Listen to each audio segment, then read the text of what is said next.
Hi everyone and welcome back to my channel. In today's video we're going to be talking about my experience of the first trimester during pregnancy. I'm all the way in the third trimester now, so it has been a little bit of time. I have been planning on doing this video for a little while, but I feel like time moves differently when you're pregnant and you have a lot to do and also have work and all that sort of stuff. So yes, finally going to be talking about the first trimester today. I'd just like to stress that this is just me talking about my own personal experience. I'm not here to tell anyone what they should or shouldn't do.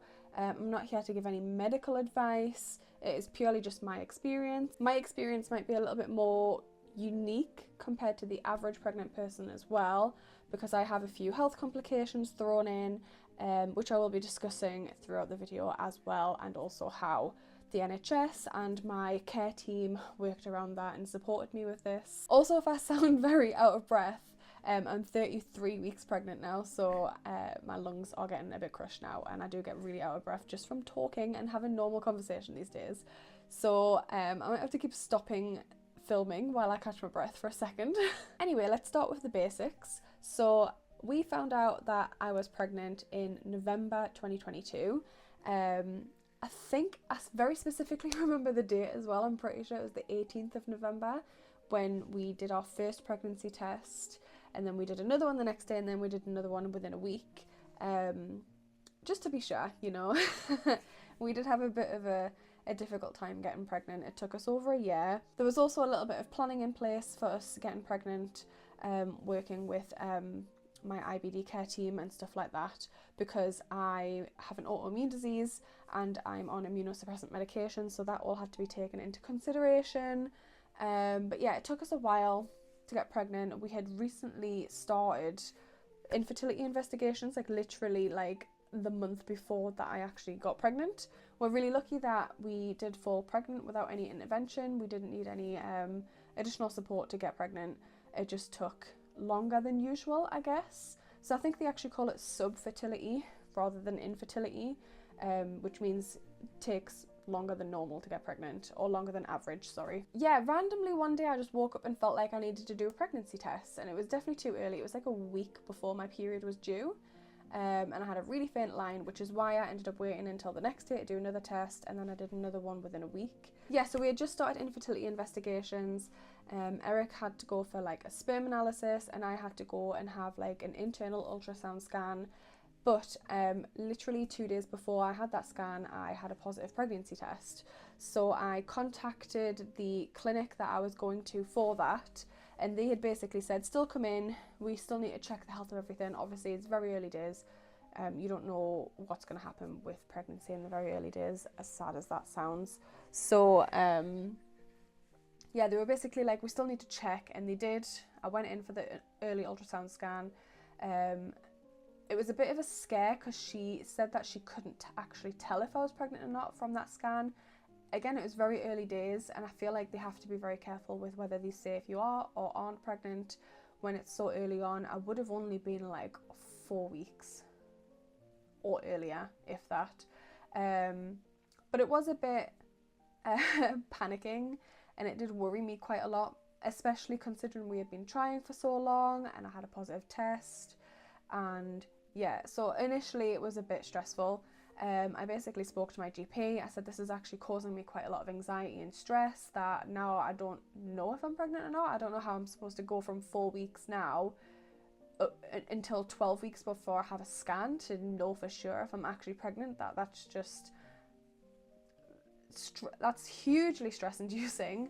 So he said that, you know, given the situation and stuff, he said he'll talk to the early pregnancy assessment clinic at the RVI in Newcastle, and they had actually suggested that I go in for an early scan given the situation. So given that I'm on immunosuppressants and that I've got an autoimmune disease and that it had taken us a long time to get pregnant, longer than usual, so they had booked me in for a scan when I would be 6 weeks, so it was like 1 or 2 weeks later than the initial scan. So when it's that early as well, you can only really see anything through an internal ultrasound scan or transvaginal ultrasound scan. You can't actually see it from like over your belly. So I had to go in for that. And I believe the first scan I went by myself because Eric couldn't get the time off work. So that was also stressful. So based on my last menstrual period, I should have been around 6 weeks pregnant when I had that internal ultrasound, and they did confirm pregnancy. They did see a heartbeat. They were able to see something called a fetal pole, where obviously it doesn't look like a baby, it just kind of looks like I don't have any pictures from this either, so it's hard to say to describe. I'll try and find something off Google if I can, but it's basically just like a stick, and you can see like flickering in the middle of a heartbeat, and they measured me to be about 5 weeks, 6 days, so near enough 6 weeks. And then that was all good and well, and they basically had said, we'll arrange to see you again in 2 weeks in clinic for another internal ultrasound, and then we can, you know, do that for reassurance, make sure everything's progressing as it should, given all the earlier information. Just going back to my notes so I can talk about some of the symptoms in those very early weeks, because I had been making a note as I was going along. And so it says here week 4/5, I had that early test where I was on cycle day 30, so it was before my period was due. I felt emotional, I had like fullness in my uterus and lower abdomen, and I felt constant hunger, which for me is like not super unusual, but I remember feeling particularly hungry quite a lot then. And then yes, week 6, saw heartbeat, early EPAC scan, so all sorted there. And then after that, very quickly actually from like week 7, I did start to get nausea. It wasn't the worst thing in the world, it was just kind of like niggling away at me, I guess. I definitely had like a food aversion / smell aversion. There was certain smells and foods that were making me feel a bit unwell. Maybe I just wasn't as tolerant to smelling them anymore. I did initially start to struggle with things like brushing my teeth quite early on from week 7, so I was able to finish brushing my teeth, but it definitely made me, you know that thing you get when you feel like you're gonna vomit and you get a lot of saliva? I was definitely getting a lot of that, and then like as I was finishing brushing my teeth I would kind of gag a little bit, but I never actually like vomited at that point. From week 8, so when I was about 2 months pregnant, that's when I really started to get vomiting, and I started vomiting on a regular basis. When I say regular, I mean like it was happening quite a lot. I still had all of the earlier symptoms from before, so I still had the food aversion, the smell aversion, and I was really struggling with the vomiting because I was struggling to keep down water. And when you are someone who has a bowel condition like myself, dehydration is actually quite a big worry because it can cause a lot of issues. Obviously dehydration is not great when you're pregnant, but it also can cause a lot of issues for someone who has bowel issues. So I spoke to the GP and they recommended that I start taking anti-sickness tablets, so I was given anti-sickness tablets. By this point as well, I actually came down with another illness. So it started with like coughing and sore throat. I felt really generally unwell. The doctor thought I had a chest infection because I also have asthma, and me getting illnesses is quite common because I have a compromised immune system, so it's very easy for me to get ill, and when I do get ill I normally get it a lot worse than say like a healthy person, because my immune system struggles to fight off illnesses. I tend to get worse symptoms and they normally last longer. So he thought I had a chest infection and I started with steroids and antibiotics to try and cure it. However, they didn't they didn't work. I just kind of kept getting ill, and it got to the point where my neck had swelled up quite a significant amount. I do have photos that I can put in if I can find them, but my neck swelled up quite a lot and it actually like got quite worrying, so I couldn't swallow. I was really struggling just to drink water. By this point, Eric was also starting to get worried because I wasn't able to eat because I couldn't swallow, but then I was also vomiting a lot. I was just kind of like laid in bed, just kind of like flopped there, like I had no energy. And yeah, I was really, really sick. Like I can't stress enough, like this was probably as someone with a chronic illness, this was one of the worst illnesses I've ever had in my whole life. It was incredibly painful. I couldn't lie a certain way because if I laid to the left, it felt like my neck was like crushing in on itself. So I was just kind of like laid, propped up, couldn't really move, couldn't really drink very well. I was trying to take paracetamol to keep my temperature down, but I couldn't swallow. Like I really struggled just to drink water. It kind of just kept coming out of my mouth because my neck was like in the way. So as that kind of got worse and worse, we ended up going to the walk-in centre. Eric took me to the walk-in centre very early one day. we got seen pretty quickly because I was pregnant. And that person was like, yeah, this is worrying. This isn't a normal reaction to an illness. It could be something like mumps. And she directly sent me to the hospital. I got sent to the hospital. Well, she rang around and she tried to find somewhere that could take me in for some tests. And I ended up going to the ambulatory care section. I don't know if I'm saying that right. Because they had space to get me in very quickly. Literally, like, went straight from the walk-in centre to the hospital. I had various tests done. We were actually there for like hours. I was there for like 5 or 6 hours. They gave me water. They tried to give me more painkiller, like liquid paracetamol, to try and get me to get that down. Had blood tests, had swab tests, all the usual stuff, COVID tests and things like that. They also were worried that I might have something called mumps as well.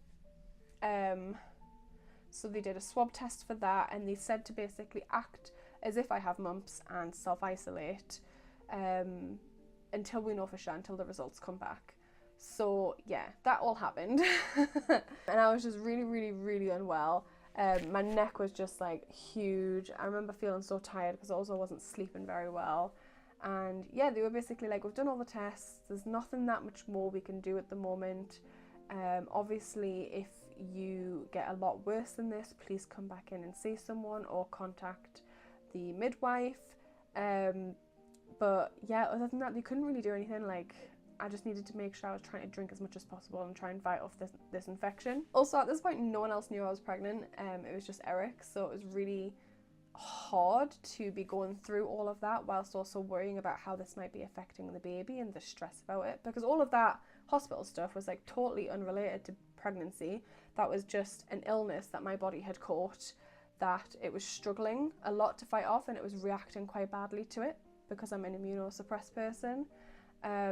So it was really hard to go through that, not alone, because I had Eric to go through it with, but yeah, without being able to like be openly talking about it. However, it did provide the perfect cover story as to why I was so ill. So people weren't really like guessing that I was pregnant, because I had like visible issues with my neck and all that sort of stuff. I actually ended up being off work for a full 3 weeks, which is the longest I've ever been off work, like in my whole life. I think the longest I've been off work before that is a week max. Considering I'm an immunosuppressed person, I've never really taken long amounts of sickness. I've taken like a year off work where like I quit a job and then started a job after a year when I was ill.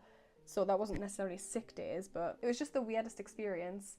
And I was a little bit sick over Christmas by this point. So I was still vomiting. However, it was starting to improve a little bit by that point. My neck had gone down at Christmas. So on Christmas Day, I didn't have a swollen neck. So that was good news.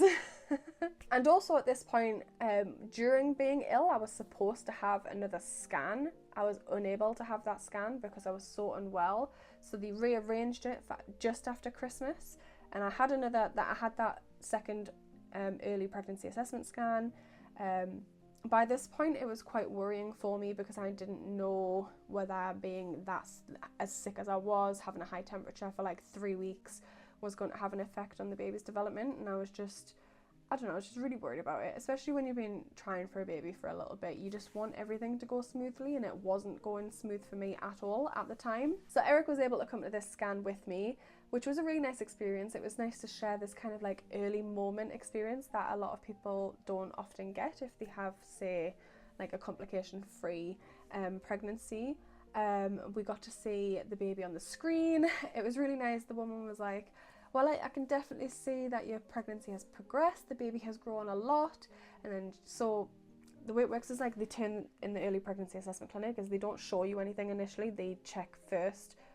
I guess it's in case there's something wrong so that they can identify any issues and then talk to you about it, rather than you just initially seeing that the baby hasn't grown or that there's a problem. I don't know, something like that. So she looked and everything, and my heart was pounding, and Eric was next to me, and I was looking at him, and I was like, I don't know what's going to happen.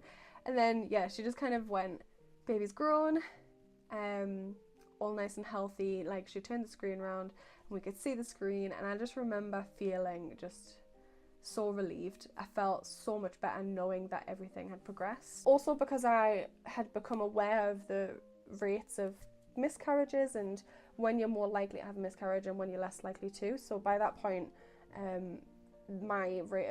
the likelihood of me having a miscarriage had dropped significantly. So I felt just overwhelming relief. And it was a nice moment. Obviously, they don't print photos when you go to the early pregnancy assessment clinic when you're earlier than a certain amount of weeks. But she did leave the room while I was getting dressed again. And she said, I'll leave this on screen for yourself and your husband if you want to take a picture of the screen. And I was like, oh, that's so nice. So I do have like a lovely picture of us seeing it. I have like a little video of the baby moving. And that was just a nice experience, especially after being so unwell and having a bit of a rough start.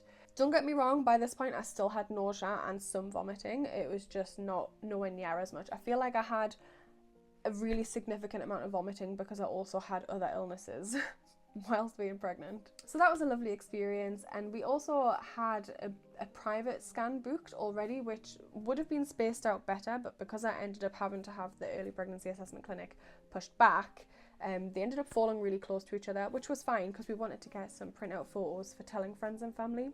So that was fine. We actually had that like a few days later instead. So if I remember rightly, I had that second early pregnancy assessment clinic scan on the 27th of December. It was meant to be like a week and a bit before that. It was supposed to be before Christmas. And then we had a private scan at a private clinic on New Year's Eve. And that was when we had planned on starting to tell family, friends, all that sort of stuff. It was difficult for us to try and, we've got a lot of friends and we've got like different friendship groups, and it's really hard to try and squeeze everyone in, but we tried our best because we really wanted to announce to the world on our anniversary, which was the 8th of January. We had that private scan on New Year's Eve morning, and that's when we begun telling people. It was the nicest experience. We had these lovely pictures. We knew our baby was healthy. It was a little bit before being 12 weeks, but we didn't mind because we felt more comfortable with that, and I don't know, we felt like if anything was to happen before being 12 weeks, I think at that point I was about 10 weeks or a little between 10 and 11 weeks, so it was very close to 12 weeks, and we had previous scans. We knew the baby was okay, and we knew that our friends and family would be very supportive if anything was to happen. So yeah, we started telling people. It was the nicest experience. We didn't record or take photos of any of that. We wanted to keep it just a nice, private, personal experience.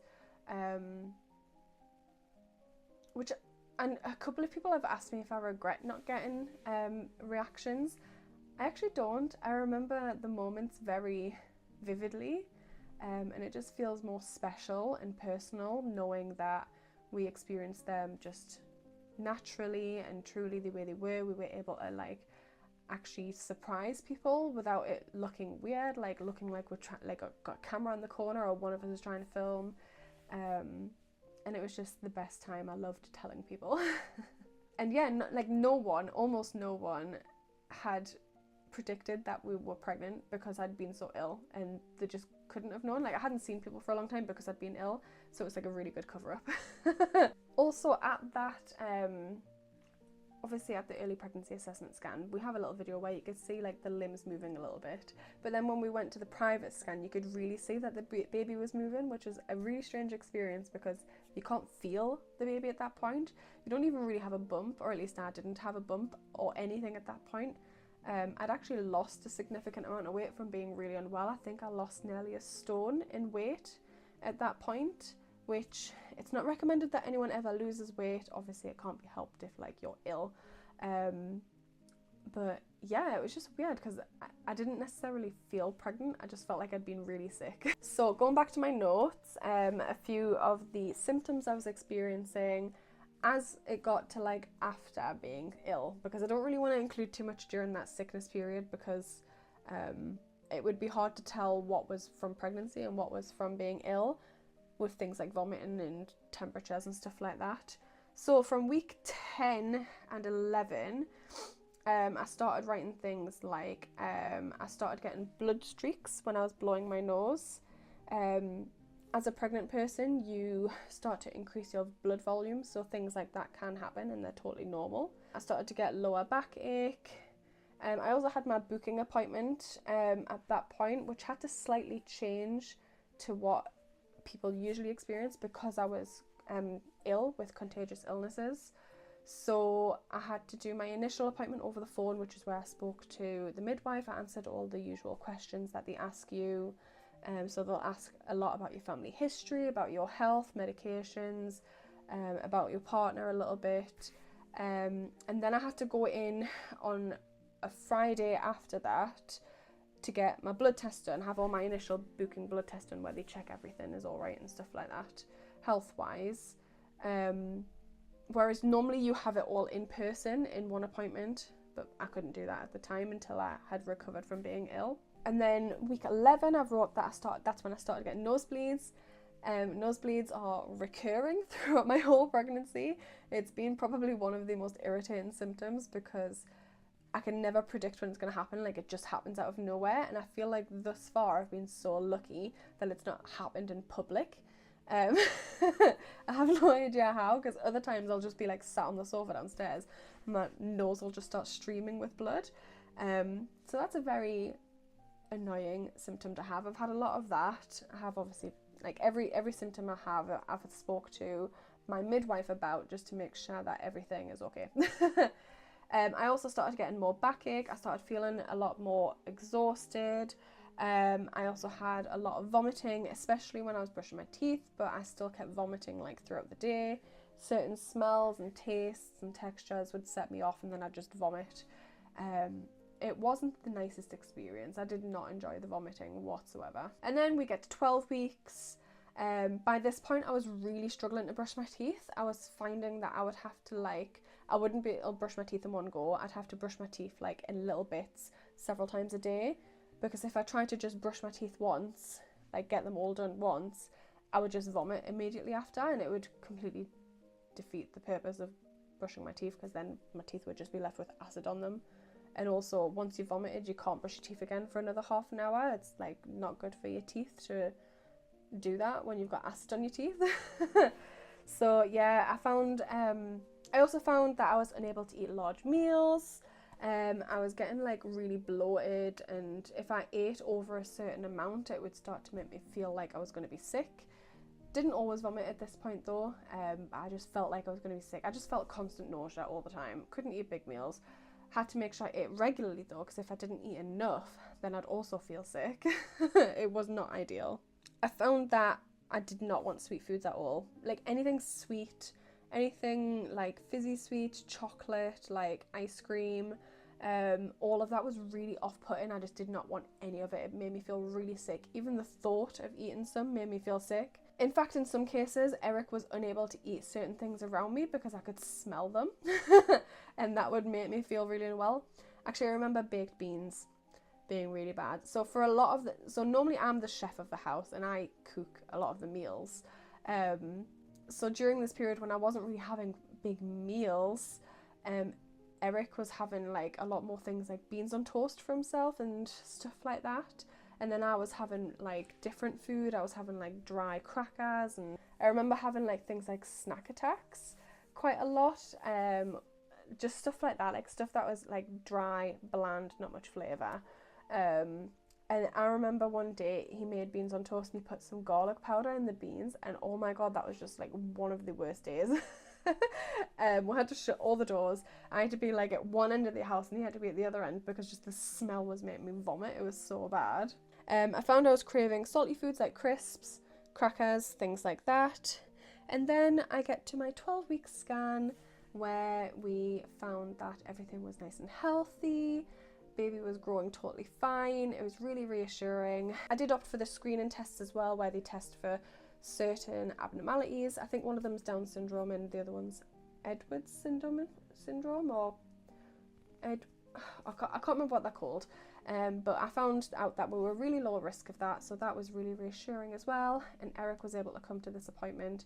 We got some lovely photos of the baby, and it was just a really exciting time. So after going through like all of that, like stress and anxiety and illness, we made it to 12 weeks and we were just really overwhelmed and happy from telling everyone. And by this point we also announced it online on social media, and we had a really good response there as well. And yeah, and I think 12 weeks brings us to the end of the first trimester. Don't get me wrong, despite how stressful some of it sounded, thankfully in terms of like the baby growing, like that part was fairly complication free. I will talk some more about some other complications I have in the next video, in the second trimester video, because they're a bit more relevant there, where I had to have a couple of referrals. But yeah, exciting times.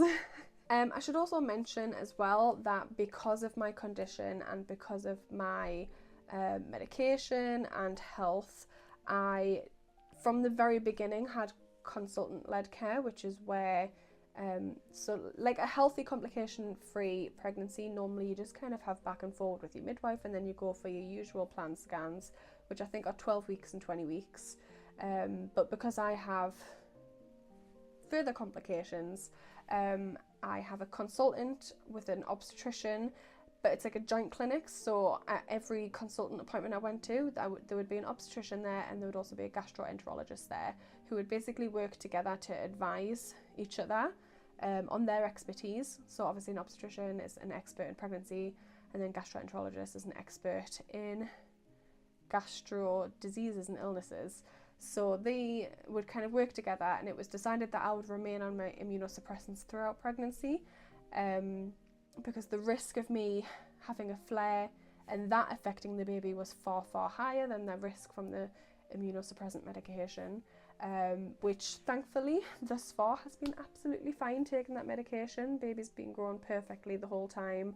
We've had no issues crop up in any scans. So yes, that's a slight difference that I've had from the beginning as well. So the midwife basically at the booking appointment said that I would have a referral done for that, and that was sorted pretty quickly. Like I had that appointment pretty quickly, but I'll discuss that in my second trimester video because that's when that occurred. So I do have some questions that I asked on Instagram about the first trimester. I did ask this at the time, so they might be a little bit out of date now. But first question was, has being pregnant affected your condition? I have an autoimmune condition too. I wouldn't say it's affected my condition at all. If anything, I actually feel like I've been healthier than ever before for the last, like, well, I say that after telling you about like the absolute horrible shit I went through in the beginning, but since I got over all that illness and the pregnancy sickness, I genuinely feel like I've just been super healthy. I've been eating better, I've been drinking loads of water. I don't sleep as much, but I don't feel like it affects me as much as it used to. That's probably just my body trying to get used to the lack of sleep that is to come. But yeah, I've actually never felt healthier. It hasn't really affected my bowel condition whatsoever. I've just not flared at all. So yeah, that's all positive there. Someone said, not a question, but just wanted to say, I hope you're okay. The first trimester is the worst, and hopefully the second and third are better for you. It does eventually improve, thankfully. How are you planning for baby's arrival with the pets? That's a really interesting question. I've not really put that much thought into it. So we know that the animals are pretty good with kids. We've had friends with kids that come around. They're a little bit excitable, but they do calm down eventually. And then I feel like they will just pretty much calm down. We have very, what's the word? It's like the opposite of temperamental. We have very predictable dogs. We know exactly how they're going to do things a lot of the time. We're obviously never going to leave the baby and the dogs or the cat alone with each other because there's just too much that could go wrong. It's just a case of, you know, just having a bit of common sense and monitoring any interactions. When the baby's very, very little, like there's no reason for the baby to be super close to the dogs or the cat anyway. But yeah, we've already started like getting them used to like the furniture, like the change of furniture that's going to be around in the room, trying to teach the cat that you can't get inside certain things like a cot, etc. Next question is, when did you find out and how did you tell Eric? So it's a bit of a funny one because when you've been trying for a long time, obviously Eric becomes very aware of like my cycle, and I think he would notice if I went longer than usual without doing a pregnancy test. We started doing tests together every month after a certain time. And then obviously we went through the initial start of infertility investigations. So it was a little bit different for us, I guess. And I wasn't planning on doing a test on that specific day when I did it. Eric was actually still in bed, and I got up and went to the toilet and was starting to get up for work. And I did a test, and then it was pregnant, and then like just the shock hit in, and I immediately just came in the room and told him, and he was still half asleep, and he like just gave me a hug, and then I was crying, and I was like, okay, you go back to sleep now. And he was like, should we do another test tomorrow? And I was like, yeah. We did another test the next day, and yeah, it was definitely pregnant. So it wasn't like some big reveal. It wasn't like a process that I wanted to film or anything like that. It was just really nice and sweet. Someone said, how have you found it all so far? In terms of first trimester wasn't the best. I would do it again, don't get me wrong, I would still have a pregnancy again.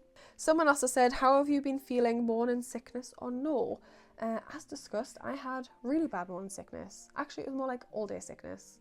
Just all day sickness, after food sickness, after brushing teeth sickness, after any kind of different smell sickness. Not ideal. Baby name ideas, obviously I asked this before we announced our name. We have picked a name. Her name is going to be Lydia.